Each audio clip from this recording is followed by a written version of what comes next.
Hello Booktube, my name is Carrie and this is my very first Booktube video. So I'm going to introduce myself by doing the new to Booktube tag, which was created by Between Chapters, so I will link her video below to give her credit. If you happen to stumble upon this video in the vast universe that is Booktube, I don't know how, but hello, welcome, stick around. I'm just going to jump right into these questions. So question number 1 is, where are you joining us from? I am from a very rural area in Virginia. Number 2, how old are you? I'm in my 30s. Number 3, why did you join Booktube? Well, just like everyone else, I'm hoping to connect with readers.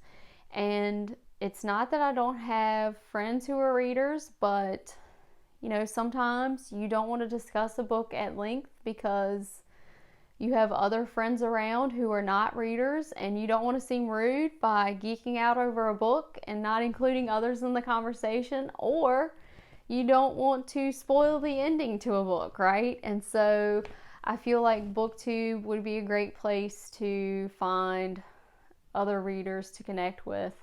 And also, right now, due to the coronavirus epidemic, I am not able to connect with readers quite as much as I typically do. I am a high school librarian, and so we are now in a virtual / hybrid learning situation, and so I'm not able to do readers advisory quite as much as I normally do. I have other demands on my job, and so that is one of the things that I am missing. So I'm hoping that Booktube will kind of fill that gap for me, because that is one of the most fulfilling parts of my job that I'm missing right now.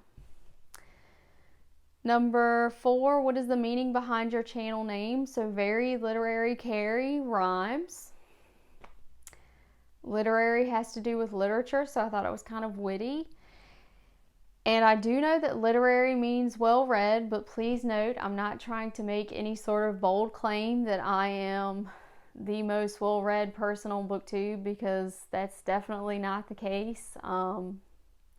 Even though I am a librarian, I'm not, some sort of pillar of academia. I'm not a librarian at the Library of Congress. I'm not trying to stake my claim to any sort of prestige here on Booktube. I don't even know that anyone will watch this video, so I just thought the name was kind of witty and cute. Number 5, what types of books do you want to read? Do you read or want to talk about here? So I have very broad taste in reading. I started out as a history teacher, so I do read a lot of nonfiction, but I do read a lot of historical fiction. I read a lot of mystery, thrillers, horror. I read a lot of classics. And I've started to branch out a little bit more into some sci-fi, fantasy. I am interested in the paranormal. I am interested in conspiracy, so I do read things related to that. And I do have kind of a niche interest that I'm hoping will fill a gap here on Booktube, and that is my interest in President John F. Kennedy. You may have noticed behind me here.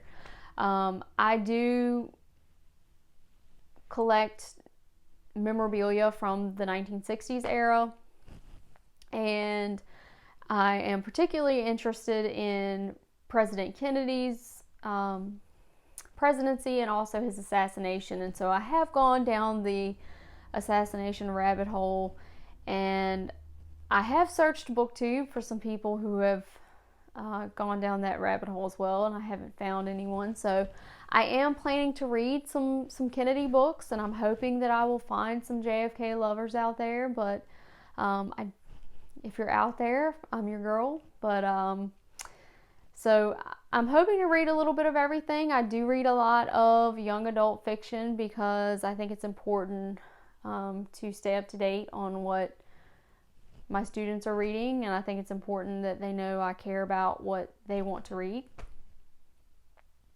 Number 6, who are some of your favorite authors? This one's kind of tough just because my reading tastes are so broad, but I'm just going to name a few.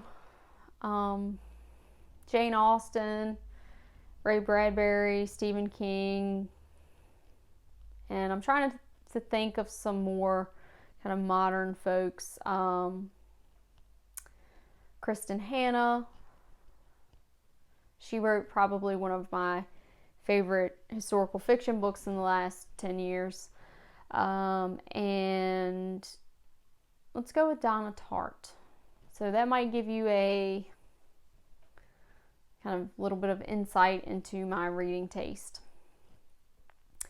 Number 7, what's your most recent read? The most recent read I finished was Dark Matter by Blake Crouch, which was an audiobook, and it was actually something that I found on Booktube watching some old Murphy Napier videos, and it's probably not something I would typically pick up. I'm glad I listened to it as an audiobook because it's about a physicist and it gets a little kind of science heavy. And as long as you don't get too wrapped up in that and stick with it, it is a mind-blowing story. Very suspenseful, and I really enjoyed it. And at the same time, I was reading a short story by Nathaniel Hawthorne called Rappaccini's Daughter, which is just a classic Gothic romance. Number 8, what are you currently reading? I am currently reading 2 things. The first thing is Ready Player One as an audiobook, which is narrated by Will Wheaton, which was a great surprise because I absolutely adore Will Wheaton. He makes me think of my childhood because I loved the film Stand By Me. And the book has so many 80s references. It's just filled with them. So the nostalgia, it's worth it just for the nostalgia. And then I'm also reading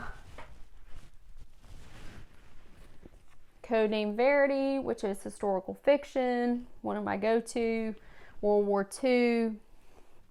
Not too far into that, and that's pretty good so far. Number 9, what do you use for bookmarks? Well, I hate to tarnish your vision of librarians, but sometimes it's stuff like this. Sometimes it's an actual bookmark, like in this one it's an actual bookmark, and it's actually a Dewey Decimal bookmark. And sometimes in my JFK books, it is something kind of neat, like a replica Jack Ruby business card. So this is a replica of Jack Ruby's business cards from his nightclub. So sometimes it's something pretty neat, and sometimes it's a piece of junk mail. Just depends on what I have handy, but I do not dog ear pages, so at least I have that going for me. Number 10, show us your current TBR pile. Well, I'll just say, as far as TBR piles go, I do want to read Sadie, which is something else that I saw on Booktube, Ebooks. She talked about that, and I thought that would probably be a good read for kind of Halloween coming up. It's kind of spooky, kind of suspenseful. I also want to read The Ruin, which this book I found at a used bookstore for $2, and it's set in Ireland, and I read on the back that it was good for ton of French fans because it's a murder mystery set in Ireland, so it's very kind of Dublin murder-ish. So I'm probably going to read one of those 2 next. I'm also planning to read, I don't know if you can see up top, but I'm also planning to read the Sherlock Holmes series at some point. I'm hoping to do a readathon of that. I'm not going to be staying up for 24 hours straight or anything crazy like some people do, but I'm just not young enough for that anymore. But yeah, I plan to read that at some point. I also picked up this little nugget at a used bookstore for $2. It's called The Unwitting. And the reason I picked it up is because it's set on the day of John F. Kennedy's assassination, and it's not about his assassination. It's actually about a lady named Nell Benjamin who receives a phone call on the day of the assassination with news about her husband. Essentially, she receives earth-shattering, startling, devastating news about her husband that changes her entire life. And the world around her is kind of crumbling because of the Kennedy assassination, but her own world is crumbling because of this, earth-shattering news that she gets concerning her own family. So I liked the setting, so I got it for $2. So I thought I'd take a chance on it. So those are a couple that are in my TBR pile, but I don't really plan ahead as far as what I'm going to read next. It just depends on what I'm feeling at the particular time, and I might pick up a book, and if I'm not feeling it, I'll put it down and pick up something else. Number 11, do you prefer hardback or paperback books? I prefer hardback with a Mylar cover on the dust jacket. Okay? So that would be like this. So this is hardback, and it has the Mylar cover on the dust jacket. That would be my preference if I had unlimited funds, which I do not.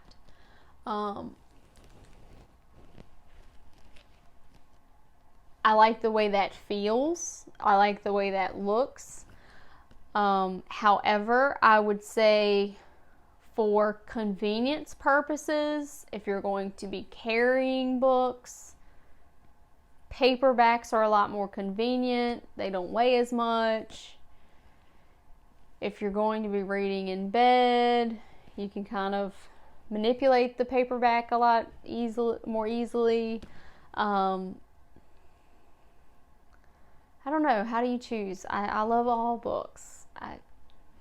Each has its own merits. It just depends on what you need it for, how much use you're going to get out of it. Yeah, that could be, you could answer that either way. Do you prefer ebooks or physical books? Well, there are certain books that I need to have the physical books. If it's a JFK book, I do want to have the physical book just because I like to reference those books. Some JFK books I have 2 copies of because I do annotate in some of those books. I know, shocking. I know. I write in books. I'm sorry if I just ruined your image of me. But I do have 2 copies. So I have one copy that I have annotated in, I've highlighted in, I have, sticky notes and stuff in, and then I have another copy that is pristine. So if it's something you're going to refer to frequently, then yes, physical copy. If it's one and done, if you're going to read it once, ebook. There's nothing wrong with owning books, though. I mean, if you're not going into debt to buy a bunch of books, there's nothing wrong with owning books. But support your local libraries, okay? So the next question is, do you prefer owning or borrowing books? I do both. I borrow a lot of books from my local library and obviously from my library.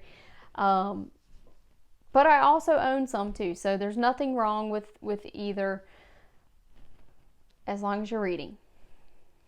Number 12, what book or series got you into reading? I can't really point to one book or series specifically. I've gone through different seasons of reading in my life. I will say, as a child, Nancy Drew, Goosebumps, things like that kind of jump out at me. As an older child, I do remember more nonfiction things kind of spoke to me and were a little more transformative. So things like The Diary of Anne Frank were just kind of startling for me. And, so I can't really point to a series or a particular book that got me into reading. But I will say throughout my life, there have been books that have gotten me into particular genres or have gotten me out of reading ruts and things like that. Number 13, how did you discover Booktube? I don't really remember. I have used YouTube a lot in my career and education. As a history teacher, I've used, John Green videos. And as a librarian, I've used YouTube as well for book trailers and things like that. So I think I've come across some book reviews, but I didn't really know how vast this Booktube community was until I guess about 6 months ago when I got a smartphone. So, startling confession right here on YouTube. I did not have a smartphone until about 6 months ago, and my friends teased me relentlessly about the artifact that was my phone. It had the QWERTY keyboard, and so I don't know, we were under quarantine, for coronavirus, and browsing YouTube and discovered Booktube. So I can't even remember which booktuber I found first, but just really, really awesome. Number 14, what challenges do you think you'll face with your own Booktube channel? I think listening to my voice on playback. I really do not like the sound of my voice, particularly my accent. However, I love other booktubers' accents. So Spinster's Library, Claudia, I love the way she talks. So if she could coach me, that would be great. But yeah, I don't particularly like to hear my own voice, so I don't even know that I'll want to edit the videos very much because I don't know that I'll want to hear myself. Number 15, where else can we find you? Link up. Well, I am on Goodreads, so I will put that in the description, but I will say I don't know that all the books I've read are there. I haven't used it religiously, and I don't put a whole lot of stock in the star ratings. I'm not going to say it's arbitrary for me, but I feel kind of like if I took the time to read the book and finish the book, if I didn't DNF it, it's going to get a decent rating. So I feel like this is a better forum to actually have a discussion about the books. I never really was able to find a place on Goodreads where I had a lot of back and forth dialogue, and I guess I just never stumbled into the right community there. But I will link that below, and if you think this is a channel you might be interested in, please hit the subscribe button. Thanks.